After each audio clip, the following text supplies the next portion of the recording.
హిరణ్యకుని పూర్వ వృత్తాంతము. తరువాత లఘు పతనకుడు మంధరునితోనిట్లనియే, చలికాడా, ఈ మూషిక రాజును నీవు మిక్కిలి సమ్మానింపుము. ఇతడు పుణ్యకర్ముల లోపల ధురీణుడు, గుణరత్నాకరుడు. హిరణ్యకుడనువాడు. ఈతని గుణములు శేషుడు సహితము వర్ణింపజాలడు. నేనేపాటివాడను అని పలికి మొదటి నుండి హిరణ్యకుని వృత్తాంతము సర్వము వినిపించెను. అంతటా మంథరుడు హిరణ్యకుని మిక్కిలి సమ్మానించి ఇట్లనియే, హిరణ్యక, నీవు నిర్జన వనమందు వాసము చేయుటకు నిమిత్తమేమి చెప్పుము అని ఎడిగను. హిరణ్యకుడు ఇట్లనియే, చంపకవతియను పట్టణము గలదు. అందు సన్యాసులు పెక్కండ్రు వాసము చేయుచుందురు. అందు జోడాకర్ణుడను పరివ్రాజకుడు గలడు. అతడు తాను భోజనము చేసి మిగిలిన వంటకము భిక్షాపాత్రలో పెట్టి చిలుక కొయ్య మీద నుంచి నిద్రపోవును.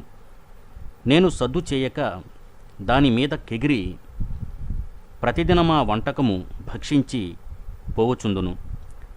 ఒకనాడు చూడాకర్ణుడు తన స్నేహితుడు వేణాకర్ణుడను సన్యాసితో మాటలాడుచుండి మాటిమాటికి మీది వంక చూచి తన గిలుక కర్రతో నేలమీద గొట్టి నన్ను వెరపించుచూ వచ్చెను. అప్పుడు వేణాకర్ణుడు, చూడాకర్ణుడా, ఏమది మీదు చూచి నేల కర్రతో దట్టుచున్నాడవని ఎడుగగా, జోడాకర్ణుడిట్లనియే, ఒక ఎలుక ప్రతిదినము చిలుక కొయ్యి మీది కెగిరి పాత్రమునందున్న ఎన్నము భక్షించి పోవుచున్నది. నాకు దీని ఉపద్రవము పెద్దదిగానున్నదని చెప్పెను. ఆ మాటలు వేణాకర్ణుడు విని, ఎక్కడి ఎలుక, ఎక్కడి చిలుక కొయ్య, ఇంత అల్పజంతువునకింత పొడవునకెగురు బలమెక్కడి నుండి వచ్చెను? దీనికేమైనను నిమిత్తము లేక మానదు. బ్రాహ్మణీ నువ్వులు. పూర్వము నేనొక విప్రుని ఇంటికి భిక్షార్థము పోయి యుంటిని. అప్పుడా బ్రాహ్మణుడు తన భార్యను చూచి, రేపమావాస్య బ్రాహ్మణులకు భోజనము పెట్టవలను, ఏమేమి భోజ్య పదార్థములు కూర్చిన దానవని ఎడిగిన బ్రాహ్మణి ఇట్లనియే, పురుషులు పదార్థములను సేకరించి ఇంటికి తెచ్చిరేని వానిని స్త్రీలు వలసిన పనులకు వాడుకొందురు గాని, మీరు తేని పదార్థములెక్కడి నుండి వచ్చును అని నా విని యాతడు కోపించి భార్యను జూచి ఇట్లనియే, ఉన్నంతలో జరుపుకోవలను గాని విస్తరించి పదార్థ సంగ్రహము చేయవలనని పేరాస పడరాదు అనిన బ్రాహ్మణి ఇట్లనియే, అలాగుననే కానిండు, రేపటి కార్యము కలిగినంతటితోనే జరిపెదనని చెప్పి యా యమ్మ నువ్వులు కడిగి దంచి ఎండబోసెను. అంతటా నొక కోడి వచ్చి యా తెలలు కాళ్లతో జీరి చల్లులాడెను. అది బ్రాహ్మణుడు చూచి, ఈ నువ్వులంటుపడ్డవి బ్రాహ్మణ భోజనమునకు బనికిరావు, బ్రాహ్మణ భోజనమునకు బనికిరావు, కాబట్టి ఇవి కొనిపోయి మార్చుకొని రమ్మని చెప్పెను. తదనంతరం ఆ బ్రాహ్మణి మరునాడు నేను భిక్షార్థము పోయియున్న ఇంటి లోగిటికి వచ్చి, ఈ నువ్వు బప్పు పుచ్చుకొని నువ్వులిచ్చెదరా అని యా ఇంటివారిని అడిగను. ఆ ఇంటి పారుత యా మాట విని మిక్కిలి సంతోషపడి చేటలో నువ్వులు పోసుకొని వచ్చి మాటలాడుచుండగా నామె భర్త వచ్చి, ఏమి బేరమాడుచున్నావని ఎడిగను. చేరుడు నువ్వులిచ్చి దంచిన నువ్వులు పుచ్చుకొనుచున్నానని ఆమె చెప్పెను. ఆ మాటలు బ్రాహ్మణుడు విని యోసి వెర్రి, చేరుడు నువ్వులకు దంచిన నువ్వులెవరైనా నిత్తురా, ఈమె ఈలాగున తెచ్చి ఇచ్చుటకేమైనా నిమిత్తముండును, కాబట్టి నీవా నువ్వులు పుచ్చుకోకుమని చెప్పెను. అలాగుననే ఈ మూషికమునకెంత బలిమియు నిక్కడి సదావాసమును నిమిత్తము లేక సంభవింపవు. హిరణ్యకుని దీనస్థితి అని వేణాకర్ణుడు చెప్పగా విని చూడాకర్ణుడు తడవుల బట్టి ఈ ఎలుక ఇక్కడనొకలాగా తావు చేసుకొని విడువక వాసము చేయుచున్నది, ఇట్లు వసించుటకు నిమిత్తము తెలిసినది కాదు, త్రవ్వి చూచెదగాక అని చెప్పి యొక్క గొద్దలితో నేను వసించు వివరము త్రవ్వి చిరకాలోపార్జితమైన నా ధనము సర్వము గ్రహించెను. తర్వాత సత్యోత్సాహములు లేక నానాడాహారము సైతము సంపాదించుకొనజాలక దిగులు పడి కృషించి మెల్లమెల్లగా సంచరించుచుండగా జూచి చూడాకర్ణుడు ఇట్లనియే, ధనము గలవాడే బలవంతుడు, ధనము గలవాడే బలవంతుడు, ధనము గలవాడే పండితుడు, ధనము సర్వశ్రేయములకు నిదానము, ధనము లేనివాని జీవనమేళ, ఈ మూషికము తన ధనము కోల్పోయి కదా తొంటి జవసత్తములుడిగి స్వజాతి సామ్యము పొందెను. ధనము లేనివాని జీవనమేళ, ఈ మూషికము తన ధనము కోల్పోయి కదా, ఈ మూషికము తన ధనము కోల్పోయి కదా తొంటి జవసత్తములుడిగి స్వజాతి సామ్యము పొందెను. అర్ధ పరిహీనునకు నిరంతరము ఖేదము సంభవించును, అర్ధ పరిహీనునకు నిరంతరము ఖేదము సంభవించును. నిరంతర ఖేదము వలన బుద్ధిహీనత్వము ప్రాప్తించును. బుద్ధిహీనత వలన సమస్త కార్యములు నిధాగ నదీపూరములట్లు వినాశము నొందును. ధనవంతునికే పౌరుషమును మేధా సంపత్తియు బంధుమిత్రులను గలుగుదురు. పుత్రమిత్ర విరహితుని గృహమును మూర్ఖుని చిత్తమును శూన్యములు. దారిద్ర్యము సర్వశూన్యము. దారిద్ర్యము కంటే మరణము మేలు. మరణమాపాత యాతనావహము. దారిద్ర్యము యావజ్జీవము తీవ్ర వేదనాకరము. ఇంద్రియముల నామము సంబుద్ధిని వచోద్ధోరణిని పురుషుడు తొంటివాడయ్యు ధనమును బాసిన క్షణముననే లాతివాడగును.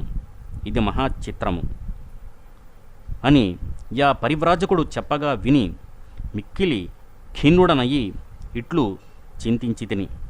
ఇక నాకిక్కడ వసింపదగదు. ఇప్పుడు నా వృత్తాంతము పరులతో జెప్పికోలును యుక్తము గాదు. అర్థనాశము మనస్తాపము గృహమందలి దుశ్చరితము వంచనము పరాభవమును ప్రకాశింప జేయదగదని పెద్దలు చెప్పుదురు. దైవానుకూల్యము లేక పౌరుషము చెడినప్పుడు మానవంతునికి వనవాసము కంటే సుఖము లేదు. కుసుమ స్తబకము వలె మానవంతుడు సర్వజనుల మూర్ధము మీదనైనా నుండవలే, లేదా వనమందు సమసిపోవలే. ఇక్కడనే వాసము చేసుకుని యాచనతో జీవించదనంటినా, ఇక్కడనే వాసము చేసుకొని యాచనతో జీవించదనంటినా దానికంటే గర్హితము లేదు. ఒక్క మృక్కిడిని యాచించుకంటే నిప్పులో బడి శరీరము తొరగుట మేలు. అనృతమాడుట కంటే మౌనము మేలు. పరధనాపహరణము కంటే దిర్యుట మంచిది. వివేకహీనుడైన ప్రభువును సేవించుట కంటే వనవాసముత్తమము. యాచించుకొని బ్రతుకుట కంటే మరణము శ్రేయము. సేవావృత్తి మానమును వలె యాచనావృత్తి సమస్త గౌరవమును హరించును.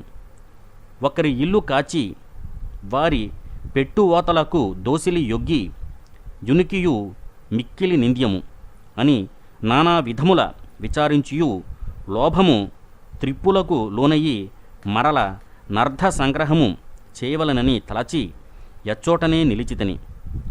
లోభము మోహమును బుట్టించును. మోహము దుఃఖమునుత్పాదించును.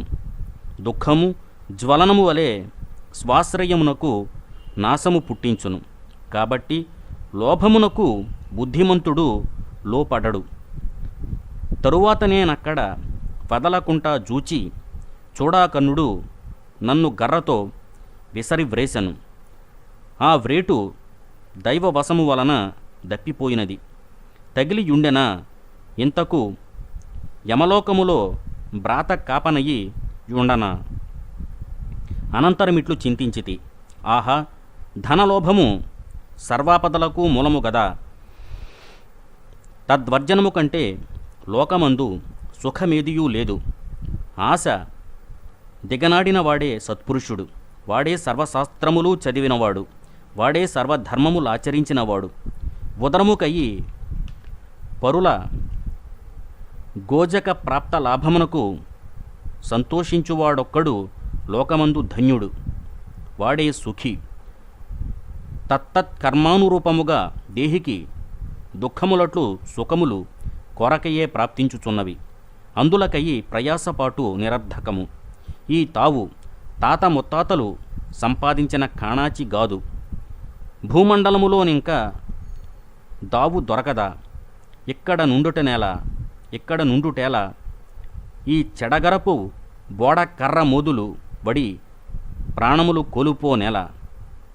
ఈ చెడగరపు బోడ కర్ర మోదులు వడి ప్రాణములు కోలుపోనేల. ఇంకా నెక్కడికైనా నొక్క విజన ప్రదేశము చేరి కాలము పుచ్చుట మంచిది.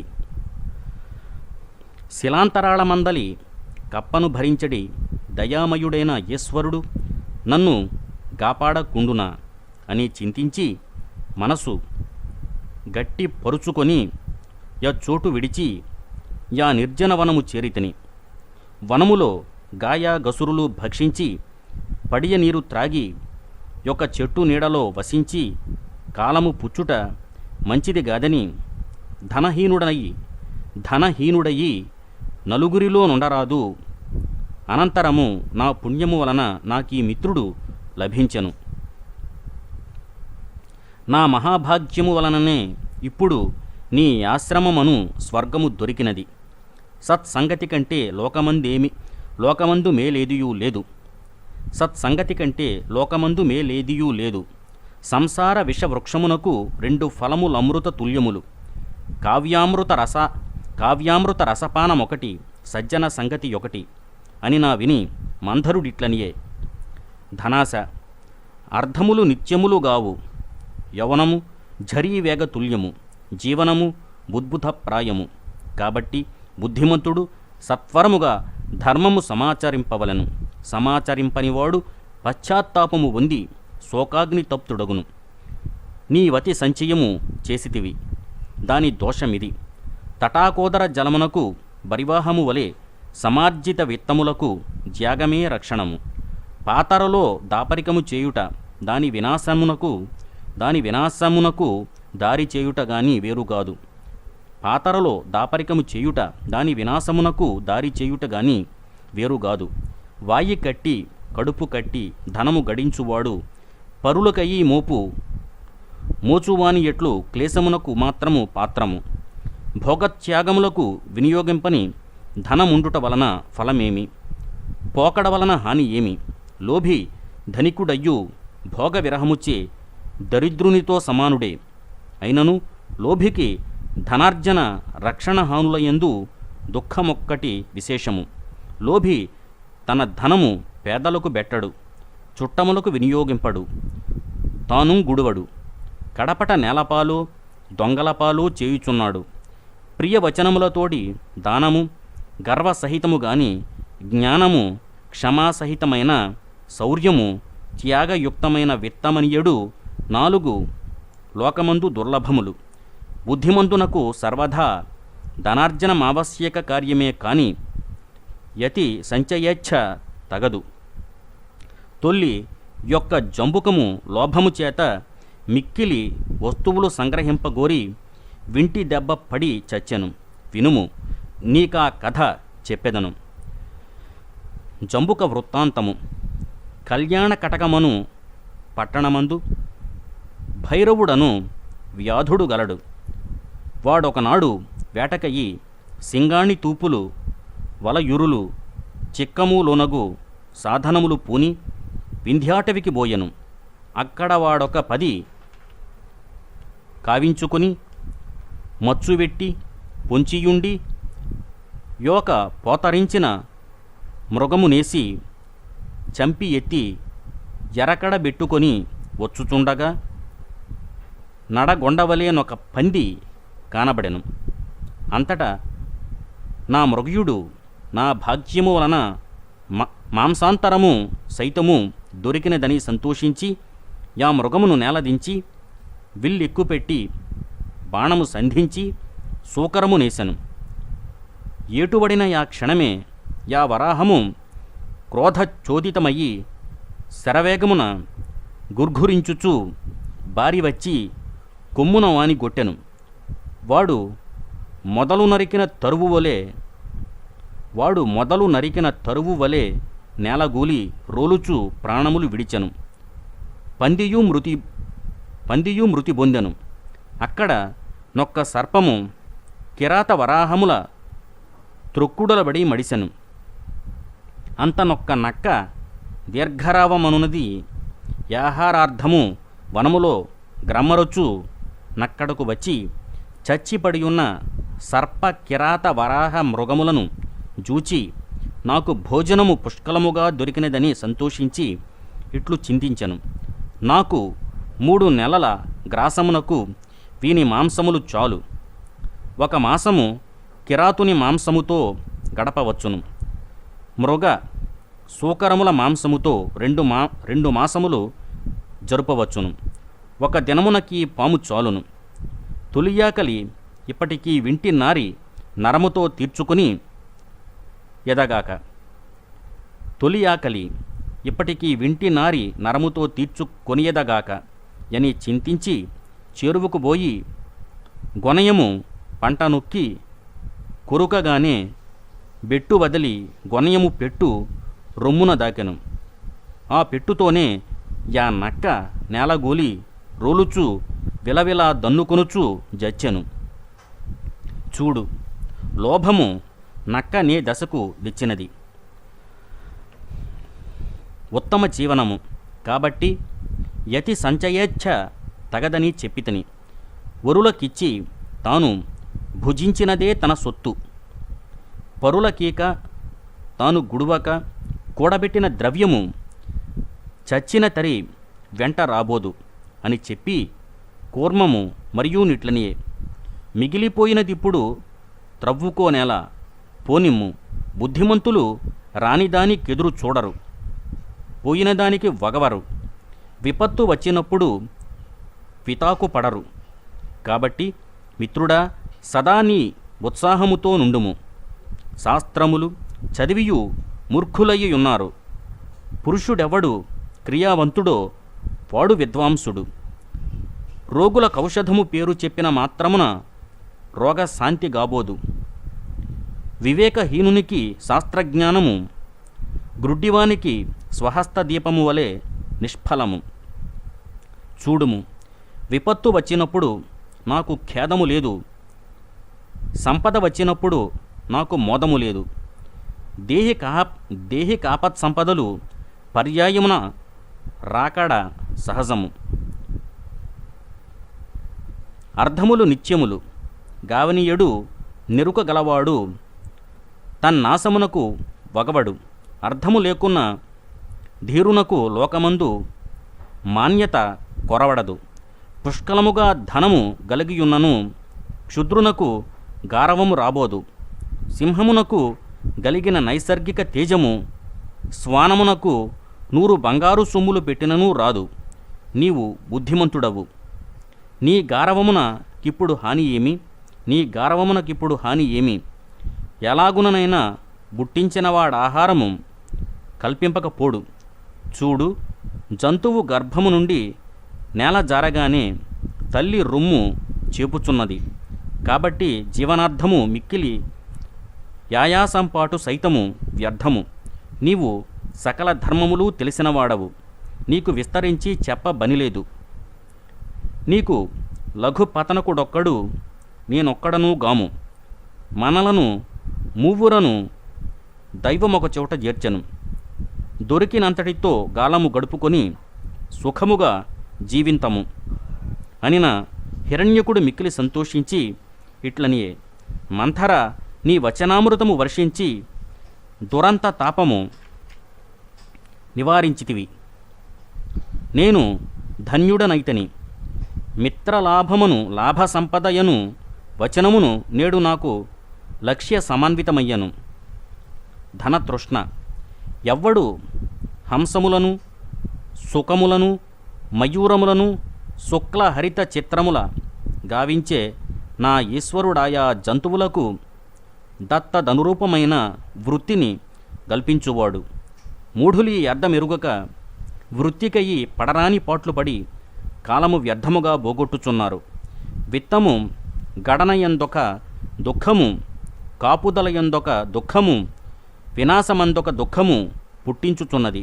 ఇట్లు దుఃఖైక మూలమైన విత్తమేళ కల్పన. ధర్మార్థము ధనము గోరుట కంటే నిస్పృహత్వము మంచిది. అడుసు త్రొక్కనేల, కాలు గడుగనేల.